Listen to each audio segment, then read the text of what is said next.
The United States and Mexico border is 1,969 miles long.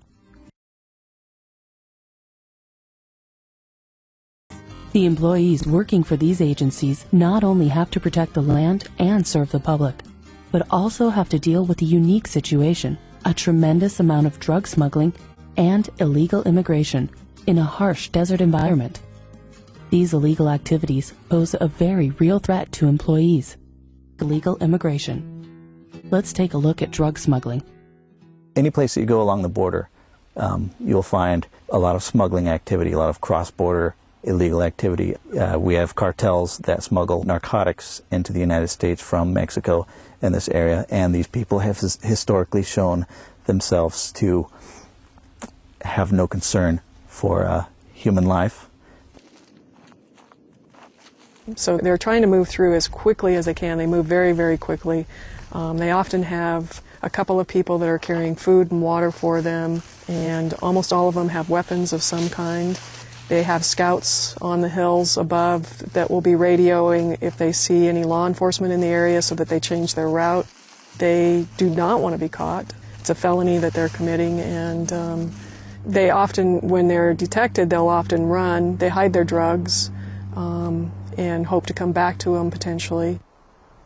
We view the drug smugglers as being more dangerous because they have a lot more at stake monetarily. The drugs they're moving through are very valuable. It's got high commercial value, and if you get in their way, they have a lot to lose.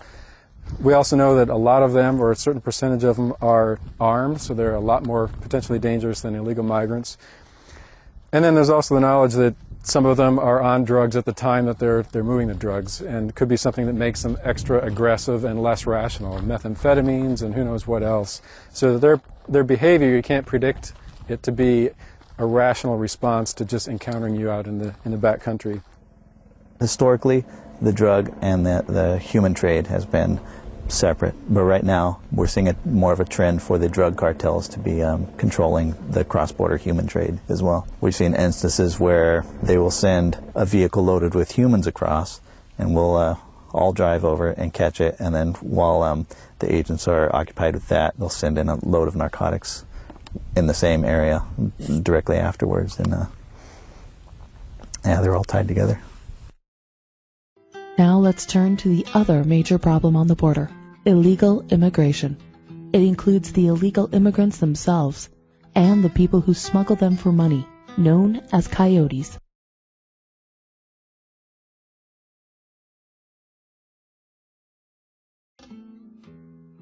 You know, I've been here a long time, and so when I first started here, it was rare to see an immigrant. And when we did, it might have been one person, a single person.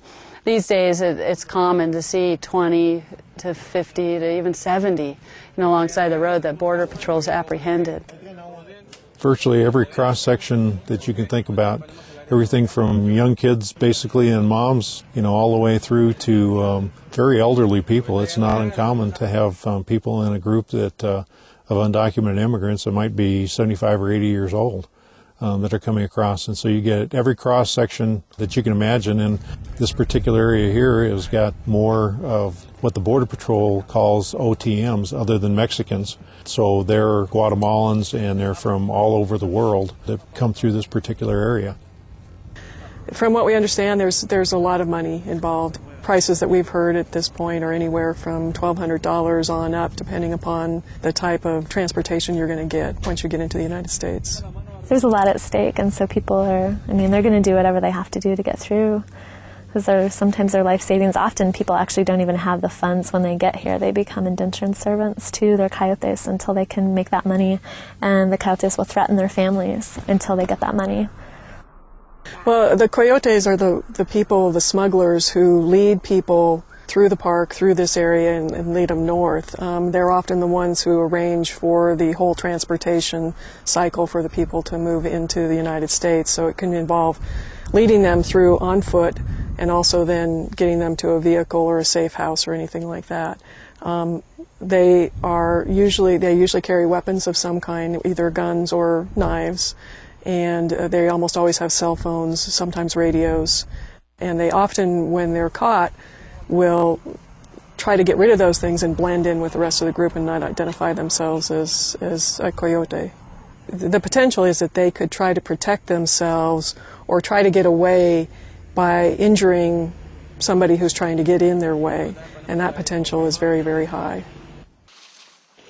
On the Cabeza Prieta, if you're being watched from a real high point. They're called spotters, and we've detected them and caught them from time to time. And they're capable of being in place for days. They'll be supplied with food, with water. They may have communication equipment to communicate with counterparts in Mexico, and they're watching Border Patrol. They're watching movement.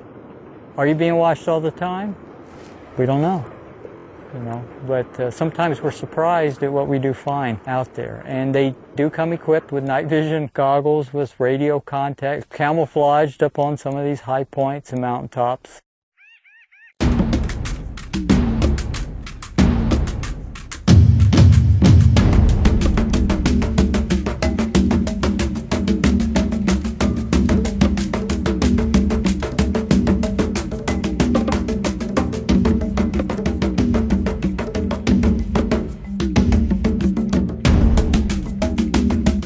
Bill Kiefer presents